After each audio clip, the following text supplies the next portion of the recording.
بسم اللہ الرحمن الرحیم۔ ایک وزیر سے کوئی غلطی ہوئی تو بادشاہ نے اسے پھانسی کی سزا سنا دی۔ وزیر بادشاہ کے سامنے التجا کرنے لگا کہ مجھے بخش دیجئے۔ بادشاہ نے کہا، ٹھیک ہے، میں تجھے ایک موقع دیتا ہوں اور تجھے ایک آزمائش سے گزرنا ہوگا۔ اگر تم آزمائش میں کامیاب ہو گئے تو تمہاری جان بخش دی جائے گی، اور اگر تم ناکام ہوئے تو تجھے سولی پر چڑھا دوں گا۔ بادشاہ نے اسے اپنی گائے دے دی۔ یہ بادشاہ کی سب سے پسندیدہ گائے تھی۔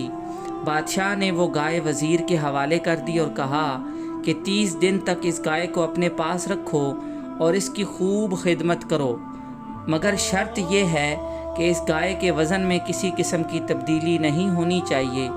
اگر گائے کا وزن کم یا زیادہ ہوا تو تجھے سولی پر لٹکا دوں گا۔ بادشاہ نے گائے کے وزن کی پیمائش پہلے سے ہی کر لی۔ وزیر بادشاہ کی گائے کو اپنے ساتھ لے کر چلا گیا۔ وزیر کے لیے یہ ایک آزمائش نہیں بلکہ ایک مصیبت تھی، کیونکہ وزیر کو اس بات کا کچھ علم نہیں تھا کہ گائے دن میں کتنا چارہ کھاتی ہے، اور اسے یہ بھی معلوم نہیں تھا کہ چارے کے علاوہ اور کیا کیا چیزیں گائے کو کھلائی جاتی ہیں۔ وزیر نے پہلے دن گائے کو بھرپور چارہ کھلایا اور دوسرے دن گائے کو بھوکا رکھا۔ نتیجہ یہ نکلا کہ گائے کا وزن پہلے سے کم ہو گیا۔ اس کے بعد وزیر نے ایک نئی ترکیب پر عمل کیا۔ وہ ایک دن گائے کو بھرپور چارہ ڈالتا اور دوسرے دن کم مقدار میں چارہ ڈالتا۔ نتیجہ یہ نکلا کہ گائے کا وزن پہلے سے بڑھ گیا۔ وزیر اب بے بس ہو چکا تھا۔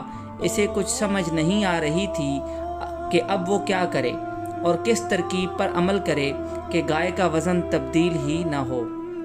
وزیر کو اس کے ایک دوست نے مشورہ دیا کہ فلاں جگہ ایک عقل مند کسان رہتا ہے جو ضرور اس کی مدد کرے گا۔ وزیر کی جان پر بنی ہوئی تھی۔ اس نے اپنے دوست کو ساتھ لیا اور عقل مند کسان کی طرف روانہ ہوا۔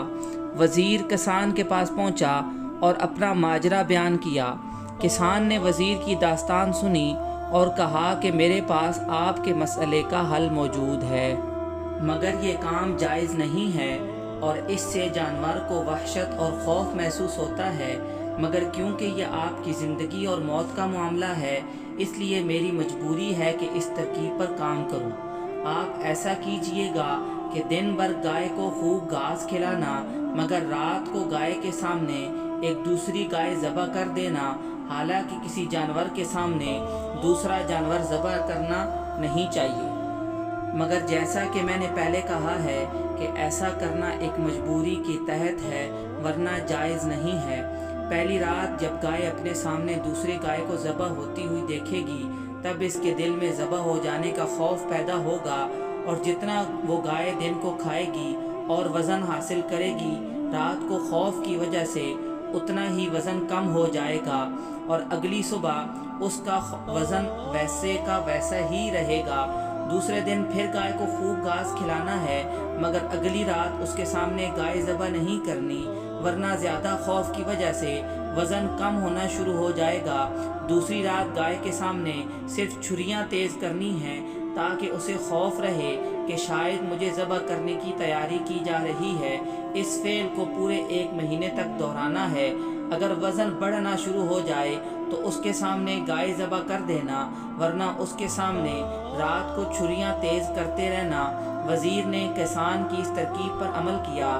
پورا دن اسے بھرپور چارہ کھلاتا اور رات کو اس کے سامنے چھریاں تیز کرتا، جس کی وجہ سے گائے کا وزن تبدیل نہیں ہوا۔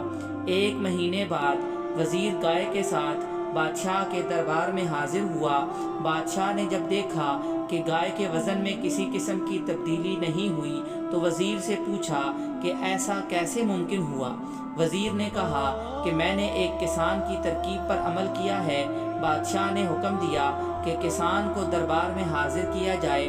جب کسان دربار میں حاضر ہوا تو اس نے بے خوف ہو کر بادشاہ سے کہا، آپ نے وزیر کو ایک عجیب آزمائش میں مبتلا کر دیا، لیکن اگر سوچا جائے تو آپ بھی ایک آزمائش میں ہیں۔ یہ اور بات ہے کہ آپ کو وہ آزمائش محسوس ہی نہیں ہوتی۔ آپ پر رعایا کی ذمہ داری کا بوجھ ہے۔ آپ کی گائے موت کے ڈر سے کھانا پینا چھوڑ دیتی تھی، مگر آپ کیسے اس خوف سے عاری ہو سکتے ہیں؟ بادشاہ پر کسان کی باتوں کا گہرا اثر ہوا اور اس نے وزیر سے معافی مانگی اور وعدہ کیا کہ آئندہ اپنی رعایا کا بہت خیال رکھے گا۔